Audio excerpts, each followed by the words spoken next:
पहले तो मैं आज तक चैनल को धन्यवाद दूंगा कि भूत भावन भगवान महाकाल की इस नगरी में आपने धर्म संसद का आयोजन किया।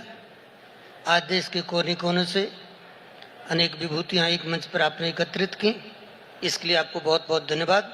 आपका जो प्रश्न है कि जे कावड़ यात्राएं निकलती हैं या हमारी सनातन की शोभा यात्राएं निकलती हैं या हमारे बड़े बड़े आयोजन होते हैं, उज्जैन में ही भगवान महाकाल की सवारी का आज बहुत बड़ा आयोजन है।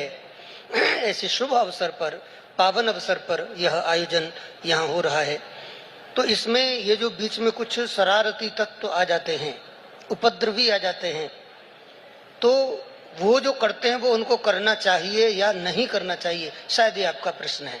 ये कुछ और है। अगर यही प्रश्न है तो इसका उत्तर है कि नहीं करना चाहिए।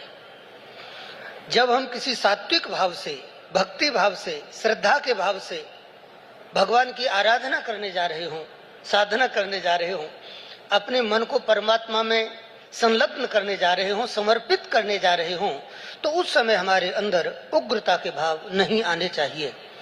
उस समय हमारे अंदर इस प्रकार के भाव नहीं आने चाहिए जिससे कि स्वयं हम पर तो गलत प्रभाव पड़े ही, लेकिन साथ ही साथ समाज पर भी गलत प्रभाव पड़े और गलत संदेश जाए।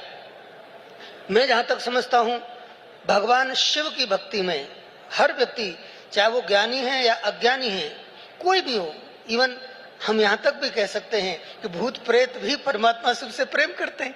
उनके विवाह में जो दृश्य हमने देखा है, सामने आता है ग्रंथों के माध्यम से, तो भगवान शिव की भक्ति सब करते हैं। उसमें अलग अलग तरह के लोग हो सकते हैं, मुंडे मुंडे मतिर भिन्ना, इस प्रकार के अलग अलग विचारधाराओं के लोग उसमें होते हैं। तो मैं एक दृष्टि से भी कहना चाहूंगा कि इसको हम एक प्रकार से अपवाद भी समझ सकते हैं। इसको इतना फोकस करने की जरूरत नहीं है। फोकस हमको ये करना चाहिए कि धन्याः भारतो देशो, धन्याः भारत संस्कृति, भारतीय जनाः धन्याः, धन्यास्माकं परंपरा। ये हमारी परंपरा कितनी धन्य है, ये देश कितना धन्य है, इसकी संस्कृति कितनी धन्य है कि हजारों वर्ष हो गए, लेकिन इन परंपराओं का जो अस्तित्व है, इन परंपराओं की जो आत्मा है, जो मूल है, जो जड़ है, वो नष्ट नहीं हुई। आखिर इसमें क्या ऐसा है? आज से हजारों वर्ष पहले भारतीय सनातन परंपरा का एक बहुत ही शुभ चिन्ह, मांगलिक चिन्ह, विजय चिन्ह है स्वस्तिक। स्वस्तिक पर जब हार्मेंट अंसर्ट जैसा साइंटिस्ट रिसर्च करता है तो वो पाता है कि स्वस्तिक में, स्वस्तिक यानी स्वास्तिक भी उसका उच्चारण होता है, उसमें 10 लाख बोबिस स्केल पॉजिटिव एनर्जी है।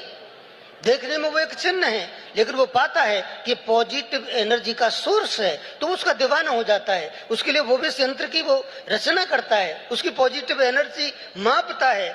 तो वो जब वो प्रभावित होता है तो मैं समझता हूं कि पूरा विश्व प्रभावित होता है। और जितना भारत में स्वस्तिक को सम्मान मिला, उतना ही सम्मान स्वस्तिक को विदेशों की धरती पर भी मिला।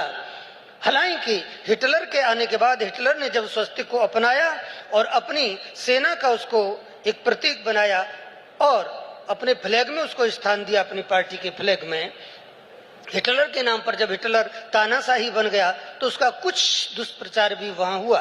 उसके बारे में लोगों ने कुछ एक डिफरेंट एंगल से भी उसको देखा, लेकिन रियलिटी ये थी कि हिटलर ने स्वस्तिक को ब्लैक कलर का बनाया था और उल्टा बनाया था। स्वस्तिक हमेशा राइट फेसिंग बनता है, क्लॉकवाइज बनता है। रेड कलर का स्वस्तिक सबसे अधिक प्रभावी होता है।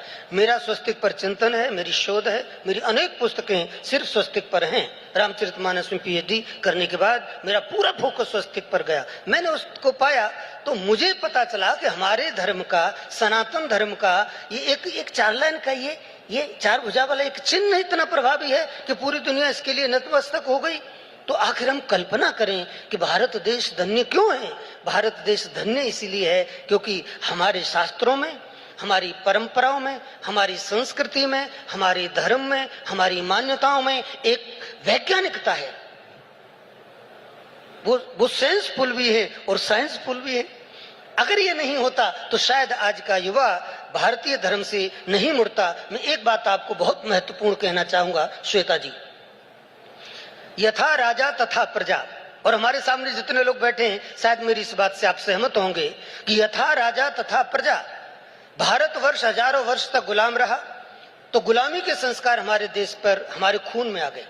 लेकिन स्वतंत्र होने के बाद भी 60 वर्ष तक इस देश पर एक ऐसी विचारधारा का शासन रहा जो संस्कृति से भी परे थी और संस्कारों से भी परे थी, यानी दूर थी।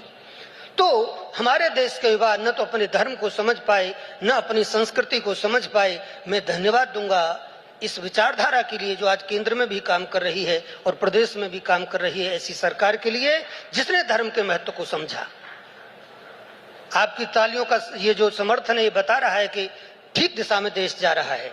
क्योंकि अगर ऐसा नहीं होता, केंद्र की सरकार धर्म की ओर ध्यान नहीं देती, आज मोदी जी महाकाल लोक का उद्घाटन नहीं करते अभी कुछ समय पहले, तो आज महाकाल में या उज्जैन में जो लाखों लोग आ रहे हैं, संभवतः यह नहीं आते।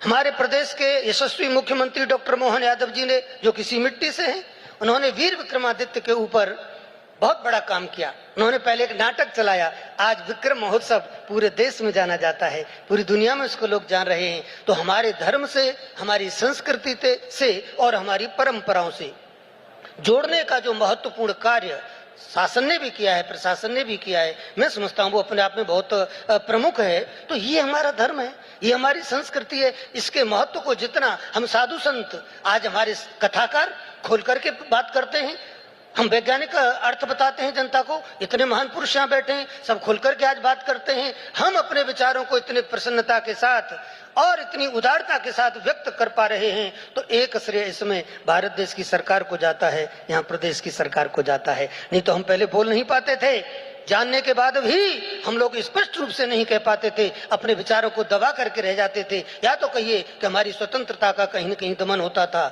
अब तो मैं एक बात सिर्फ इतनी सी कहना चाहूंगा कि धर्म की वैज्ञानिकता को, अपनों से दूर होते हैं आप कभी कभी, इसीलिए अब टेस्ट बुक कीजिए कहीं से भी होता था। अब तो मैं एक बात सिर्फ इतनी सी कहना चाहूंगा कि धर्म की वैज्ञानिकता को आप मीडिया वालों ने बहुत पहुंचाया, सोशल मीडिया ने इतना पहुंचाया, आज सब जान रहे हैं। ज्योतिष के बारे में आज का युवा, मेरा संबंध ज्योतिष से भी है, तो एक ज्योतिषाचार्य होने के नाते मैं ये भी कहना चाहूंगा कि आज का युवा ज्योतिष की ओर आगे बढ़ा। क्यों? क्योंकि उसने ज्योतिष की जो वैज्ञानिकता है उसको समझा। हम भगवान महाकाल की धरती पर बैठे हैं, आप सब जानते हैं। भगवान महाकाल सूर्य की ऊर्जा, यानी महाकाल की जो ऊर्जा है वो प्रकाश, ज्योतिर्लिंग है, वो ज्योति प्रकाश का संबंध भगवान सूर्य है। सूर्य सिद्धांत के आधार पर धरती पर जितने द्वादश ज्योतिर्लिंग में लिंग हैं, आप जानते हैं, यहाँ से कर्क रेखा गुजरती है, उसके ठीक नीचे महाकाल है। देशांतर रेखा यहाँ उसको स्पर्श करती है, ये इसकी महिमा है। तो धरती पर सबसे अधिक एनर्जी भगवान महाकाल, यहाँ सकारात्मक एक ऊर्जा, पॉजिटिव एनर्जी सबको देते हैं, इसलिए लाखों की संख्या में लोग यहाँ आते हैं। दूसरी बात, ग्रहों के राजा सूर्य होते हैं, सूर्य के आसपास सारे ग्रह चक्कर लगाते हैं। सूर्य की ऊर्जा जब महाकाल के रूप में इस धरती पर यहाँ आई, तो सब लोगों ने सोचा कि हम सभी ग्रहों से अगर शांति चाहते हैं, उनको प्रसन्न करना चाहते हैं, तो एक महाकाल को मना लें। जो सूर्य से परेशान है वो भी महाकाल पर लाल जल रोली मिला करके जल चढ़ा सकते हैं, और जो चंद्रमा जिनका कमजोर है वो भी दूध का अभिषेक कर सकते हैं, चावल चढ़ा करके उसमें शक्कर मिला करके। और मंगल वाले भी भगवान सूर्य पर चंदन का जो पाउडर आता है वो मिला करके भगवान का अभिषेक कर सकते हैं। जिनका बुध कमजोर है वो बिल्व पत्र चढ़ा करके हैं और भगवान शिव को प्रसन्न कर सकते हैं। जिनका गुरु कमजोर है वो हल्दी चढ़ा करके, दूध में हल्दी डाल करके या जल में भगवान शिव को प्रसन्न कर सकते हैं और गुरु को मजबूत कर सकते हैं। ऐसे ही शुक्र वाले दही में शक्कर डाल के भगवान शिव का अभिषेक करें तो शुक्र मजबूत हो जाएगा, सारे सुख उनको मिलेंगे। शनि वाले उसमें काला तिल मिला दे, तो ऐसे शनि राहु केतु सब उनकी वस्तु भगवान डाल करके भगवान शिव का अभिषेक किया जाएगा, तो 9 ग्रह एक साथ प्रसन्न हो जाएंगे। तो इतनी सकारात्मक ऊर्जा हमारे पास है, इतनी बड़ी पॉजिटिव एनर्जी का सोर्स भगवान महाकाल हमारे पास यहाँ उज्जैन में है।